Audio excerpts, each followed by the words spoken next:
And that song, as like the crowd is feeling it, it was, part of the confidence and the arrogance that Chicago had for the Michael Jordan Bulls. You hear that song to this day. If you were alive and feeling it at the time, that song connotes we are the best in the world and nobody's going to stop us. And that's still what that song sounds like. What are you drinking when you get off of a night at the Score? What's your I actually have stopped drinking. Oh, okay. So I'm not drinking anything, as a matter of fact. But I'll tell you what I do. I have a playlist of the most beautiful songs that I know from any genre imaginable. So, and that playlist is where I go to calm myself, to cleanse the palate. So it's fitting that we're talking music right here, because that's what I use. I meditate these days, but very often just beautiful music, oftentimes acoustic with harmonies or stuff like that, will reset and recalibrate me the way that a drink used to. I feel like you're a lot like me, where I think that you value the off the field, culture stuff as much as on the field, if not more. When I was a kid, I wasn't really into sports right away. And my grandpa was a huge Cubs fan. And I think I was into the whole like Star Wars thing. So he went and got me some baseball. He got me some baseball cards, and I opened up that pack and I was like, all right, I'm in. I mean, I just remember Reggie Jackson had a card. It was like an all-star card. He had the Yankees like batting practice jersey on, like a bat on his shoulder, the sunglasses and the helmet and the afro sticking out. And I was just like, all right, that guy's a fucking like star, and Pete Rose with his hair flowing, it's like, all right, that's what sucked me in at first, was the uniforms, the whole vibe, so that's, and I know you're kind of a baseball romantic, so. Well, but what you're talking about in terms of like these icons of cool, exactly, and the cultural part of it grabbing you, as you're talking about that, I'm thinking about rock and roll posters. I'm thinking about, like the people in my neighborhood who had like big posters, up on the wall. There's my buddy Brian, when I was growing up, his big brothers loved Parliament Funkadelic and Sly and the Family Stone. And there were posters of those guys up on the wall, and I was like, my God, that's cool. So it's like, as you're talking about Reggie, that's what I was picturing. But I think they kind of fused together in a lot of people's heads in the 70s and 80s in that way. Yeah, and then even I think Lorde wrote about the song Royals, because she was enamored with George Brett and his whole vibe. Hey, man. Yeah. It's a great call. He was on the cover of National Geographic, or it was in an article in National Geographic, and it's Royals. You're totally right. And there's like a golden god. George Brett looked like he might have been Robert Plant. Yeah. In those days with the long blonde hair and the handsomeness, without a doubt. So, like, in relation to my baseball card story, was there anything that sucked you in, or even sucked you in a little bit more when it came to like something like audio or visual? Yeah, there's a couple things. First of all, This Week in Baseball, the opening theme and the closing theme of This Week in Baseball, which I have since learned, decades later, was just production music that they literally grabbed off a CD or not a CD, but they grabbed it, off the wall. It was just, but that stuff is so good. The twib theme at the beginning of bam, bam, bam, bam. Ba-da-ba-ba, and the closing thing, which is called Gathering Storm, that dun da da dun da da da da da dun da da da da da da da. Right, so that stuff was emotional. It got me going at the beginning, and then at the end, it was kind of happy, but it was sort of sad, and it was dramatic. And the visuals of the baseball guys, Pete Rose sliding into third in slow motion while that music was playing, that got me.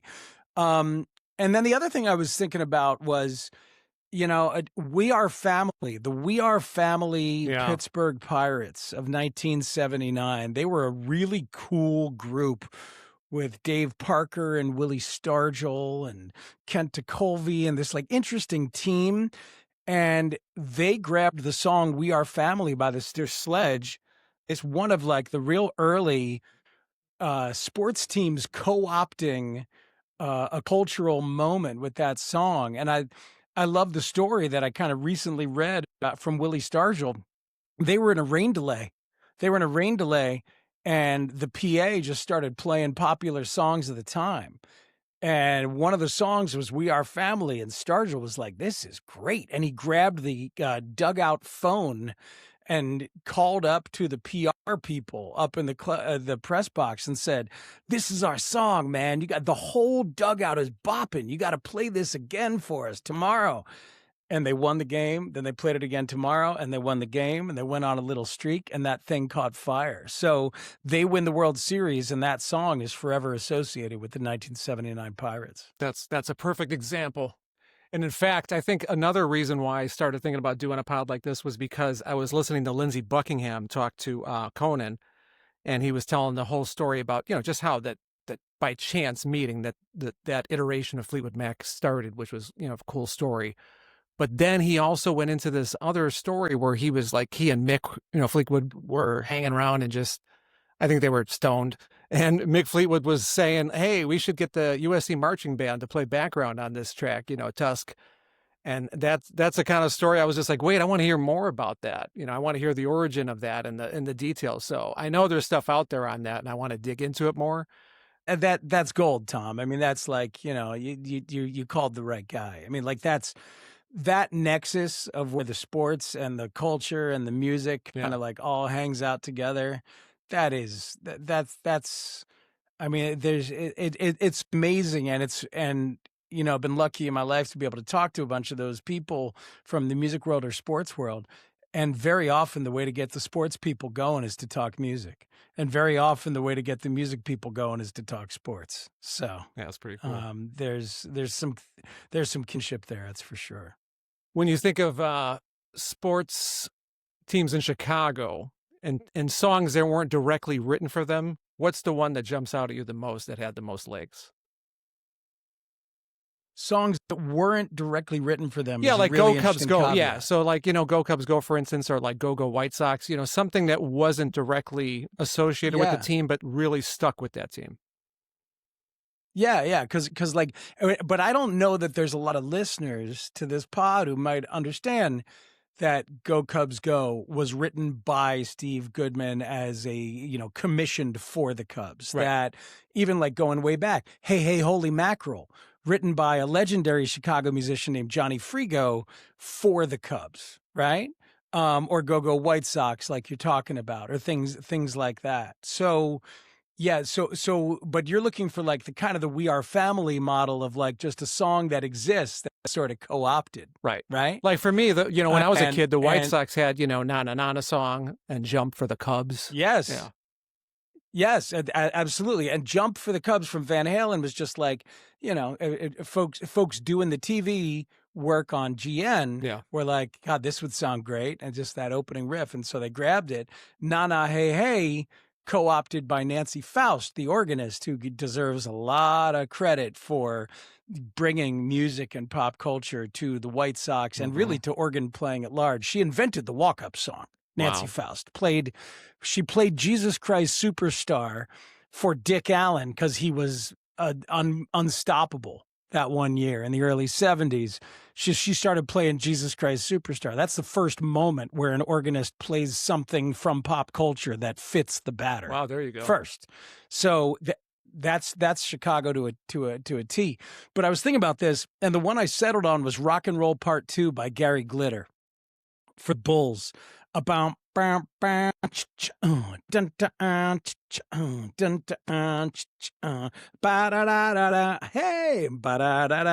so what's amazing is how it was used. Like for those Bulls teams, you might think of the Alan Parsons Project, Sirius, which they used to introduce the players, ding, ding, ding, ding, ding, ding, ding, ding, right, all that.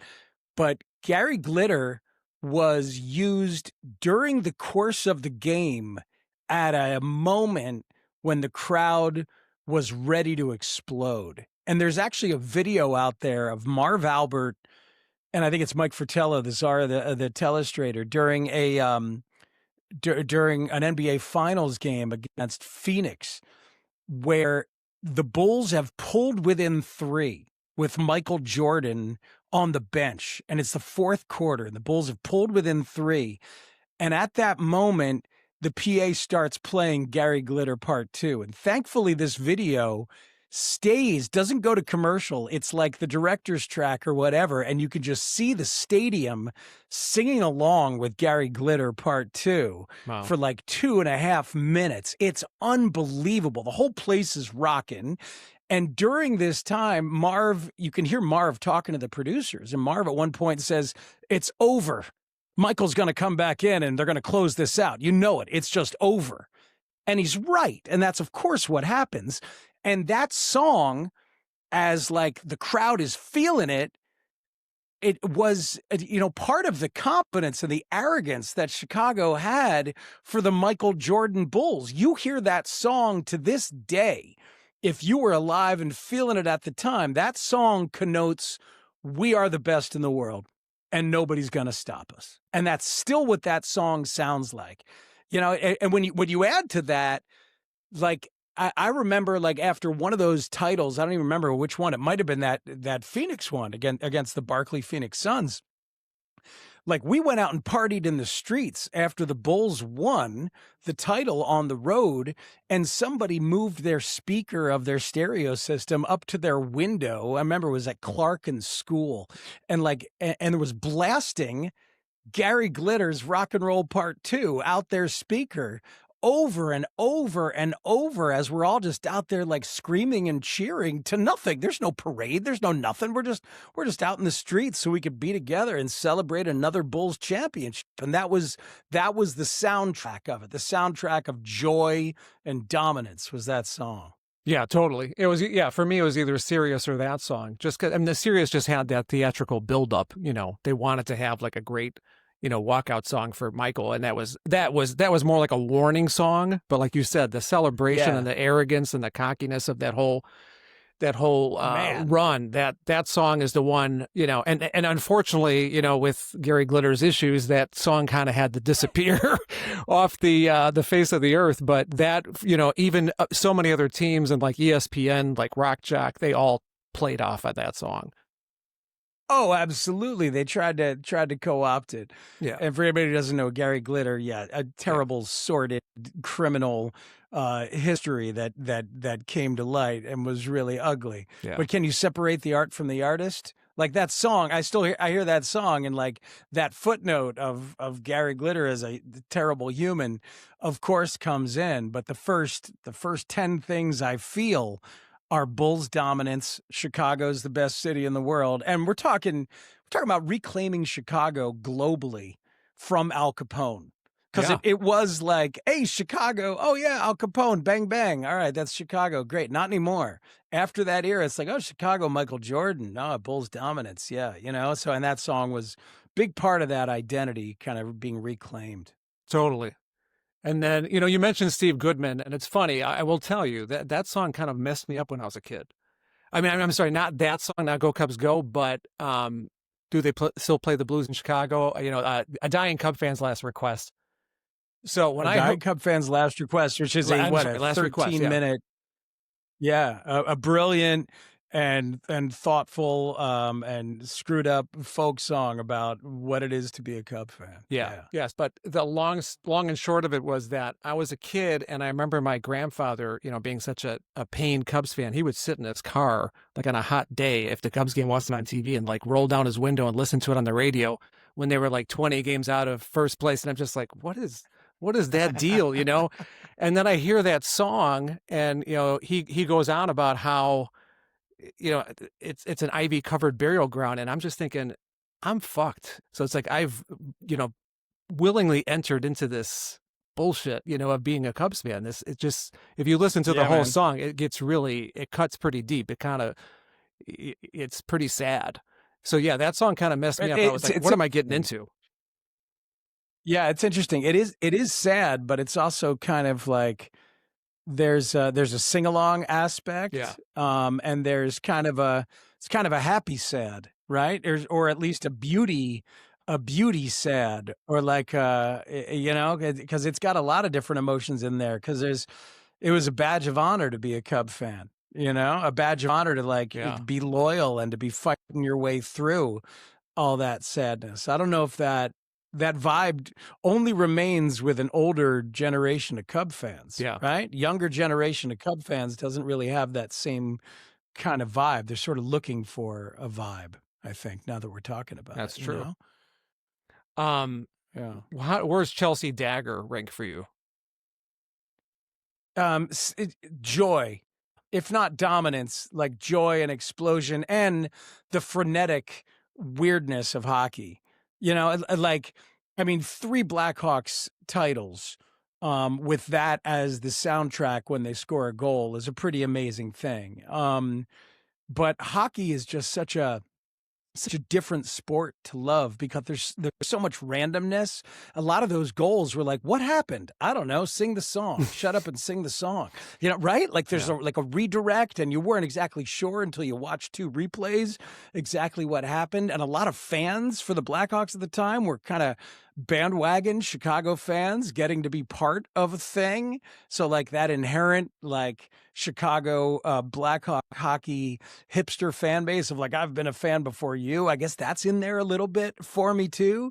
But the hockey vibe is just such a more energetic and chaotic and celebratory vibe. So I guess not as much emotional depth for me, if that makes sense. Yeah. Do you think that that song worked on a higher level though, just because not many people knew it? So it was directly almost associated with the Blackhawks vibe at the time. Yeah, no, you're right. It had no life away from that. Yeah. Before it and kind of even during. And then sometimes you'd hear the song and you'd be like, what is this? Oh, it's just because until you get to that section, that section of the song, it doesn't even sound like that, it's just that particular passage has that feel. So yeah, there's kind of a disassociation with it where it didn't last. In some ways that's kind of like Sirius, right? Because that Sirius is just like the intro section to that Alan Parsons suite, to the Eye in the Sky. Yeah, exactly. And I never even knew that until sometimes the Bulls would let it run, like after Michael did his whole talcum powder thing. And then I was like, oh, there's Eye in the Sky kicking in. Then it finally like connected with me that was that song. Because otherwise I thought it was just some kind of intro music. But yeah, with Chelsea Dagger, I have to give the Hawks, PR staff credit for that, because I think that was a part of the party. They had a whole vibe going at that time. And not only did they come from like nowhere, they were culturally dead, but they became the scene. They became the scene in town. Yeah. And they created that. John McDonough and the staff created that. But even that is like, that is imbued with what happened later and what we realized, they kind of allowed to happen on the back end. Yeah. A lot of culture is imbued with that. A lot of rock and roll culture is imbued with that. We just talked about Gary Glitter. There's a million other people, where like there were indiscretions that once they came to light, you're like, ooh boy, but I still love the music, Yeah. So it's interesting that Blackhawks one still has that for me. I must admit, has some levels to it. Yeah, I almost feel like many people didn't even know the band Fratellis. It was almost like, hey, that's the Blackhawks song. It's almost like the Blackhawks owned it more than the Fratellis. Absolutely. And the Fratellis like had, I'm sure they were like, what's going on here? Wait, why are we getting booked in Chicago again? Yeah. Why do they want us for that? Absolutely. Yeah, I'm actually going to effort to talk to one of the Blackhawks PR people at that time and just let them, give me the whole lowdown on how they picked it. But yeah, there were some other songs they were considering too, like Blur's song 2. I forgot the other one, but that Hives Tick Tock Boom. And see, people would have already known those songs, so it wouldn't have had the same effect, I don't think. Yeah, no, yeah. Song 2 was big, and Song 2 is still a sports anthem. You hear that all over the place. All right, so I got to ask you your biggest score lore moment. Something that's around the radio station that you can tell me. Yeah, I was thinking about this. Like, there's so many. I started there in '94 as an intern. Yeah. And was a producer for so many years and then a host and then left and came back, left in like '04 and came back in '09. I think that's what it was. But, cause I remember being on the board for 9/11 when that went down. I'm on the board during the Murph and Fred show. I remember being in studio watching the video feed as Walter Payton was telling everyone in Chicago that he was sick, indelible stuff like that.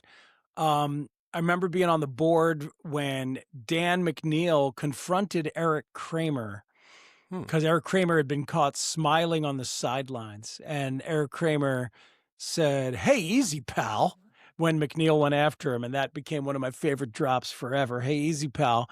But I got to say, it's like all the parody songs that I've been a part of, me and Mac, and then me alone, and then me and Danny Parkins, and whatever. Like, I've done a lot of things where we take songs and give them sports backdrops to it. And I'm like really proud of like that body of work, like the really weird thing where you're trying to have fun and be ridiculous, but you also want it to be topical and make sense. We did for Tony Kukoc way back in the day, instead of the girl from Ipanema, we did the boy from Herzegovina, and I really enjoyed that one. But the one I thought of the most was the day that the Marv Albert story broke. Marv Albert was the #1 broadcaster, maybe in the world. He was the #1 guy on NBC. And the story broke that he had hooked up with a couple of different hookers on the road in hotels, including one of them was a pilot. And there was like all this, like, I think it was a male pilot he had hooked up. Like it was a crazy story at the time. And I remember I was working the board for McNeil and Boers, and John Suntress walked in, Shaky Suntress walked in, and he had a cart. And he handed me the cart and he said, "Just play that." And I'm like, "What is it?" He said, "It's a song. I just did it. Just play it." And he had written and recorded to Marv Albert's "Yes," he did "Yesterday." All about Marv Albert's indiscretions, the Beatles' "Yesterday." And I don't even remember the words, but I remember dying. And I remember realizing this is a moment. Like our guy took the opportunity to create something musical, cultural, hilarious, absurd, risque, completely topical in real time. I was like, this is what sports radio was invented for. This is it right here. And I wish I could find the song. Maybe I'll do some digging and see if I can, because I remember thinking like, I'm in the right place. I'm in the right line of work. This is the best. That's great. All right. If you could only see one Chicago local band in one venue, who would it be and where? God, one Chicago local band in one venue. There's a lot. I'll say Cheap Trick at the Metro. They're still badasses. And they've always been badasses. And Robin Zander can still sing. And Rick Nielsen is a god. And the Metro and what Joe Shanahan has built over there is just a rock and roll palace. Yeah, that would be my pick for venue too. So we have to end on your greatest connect. Well, actually, you've got a couple connections to Chicago sports lore when it comes to music. First of all, got the Cubs game on the score. You wrote that, right? Can you give me a little background? Yes, give me a background on that. Kurt Morrison. Yeah, Kurt Morrison and I wrote it together in his basement. He came up with that riff, that boom down doom ba doom ba doom doom do digga digga doom doom doom. It's called Cubs Score. But anyway, we made 3 different demos in the basement. Lots of me and Kurt talking about what it should do, what it should be, and we brought the 3 demos of different song possibilities to Mitch Rosen and Russ Matera, and they chose that one. And remember, this is 2016. It debuts in 2016. The timing was really good. So, like, if you hear the lyrics, and I think whether you're an old or a brand new fan, because there were some bandwagon jumpers that were coming in because the Cubs were good. You've lived through pain and bought the plan. And the plan is what Theo and Jed's plan was called, So the plan is right there. And like he hit one off that video board. The video board was what, 1.5 years old at that time. So that was news. And all of Tributosaurus plays on it. Dan Leally's on the drums, Chris Neville's on the keys, and John Paul's on the bass. And so the 5 of us are all on it. And my buddy Sam Fishkin did the mixing of it. But like, I'm proud of that. It's got little hints of Go Cubs Go in there. in terms of the feel of it. But I think the production sounds really good, and it's fun. It's catchy. So yeah, I'm proud of Cubs' score. I gotta say that's a legacy. Yeah, and you have one more, which I have to ask you about. Is you've got a Chicago lore? Well, maybe not sports related, but definitely Chicago lore. Is the Feldco jingle? Do you still get pissed about that sometimes? When's the last time you got pissed about that? Oh, that's amazing. The last time I got pissed about it was when it came up on the air, and well, I guess it wasn't the last time. The last time was when I heard that, they had been upset that I brought it up on the air. Okay. And I got pissed about that for a moment. And now I'm not pissed about it anymore. It is what it is, It's pretty funny. There's a lot of people out there when they find out, they're like, what? That's you? Because it's been around forever. I did it in, I think, 97. Something like that, maybe 96, for quality windows, siding, and doors, right? And I sang it then, and they did a buyout, and I got paid at the time, and I was thrilled to get paid at the time, but I've never gotten paid since. So I used to be pissed about that, but I'm not anymore because somebody else would have done it if I didn't do it. That's true. But it has played forever. It played on Cubs games, on White Sox games, on TV, on radio, everywhere. It still plays, and that's still me. So it's pretty ridiculous and pretty funny that I'm identified with that. And like, I'm sure there's somebody hearing this now who's like, oh my God, that's Spiegel. And it is. Yeah. So, once you hear it, you can't unhear it. It's gotta be up. It's gotta be up there with the Empire jingle, right? It's gotta be on the Mount Rushmore. I think. See now, you think so? I think so. I mean, for my generation, I'd put it up there. Yeah. Oh God, that's all I've ever wanted to be, is up there with Muanoink and Peter Francis Geraci. That's all I've ever wanted. Eagle Man. All right, Matt. Thank you so much. Thank you so much for doing this first one. Appreciate it. Tom, you got it, man. Have fun with this. I will. It's a great idea, and I wish you all the best.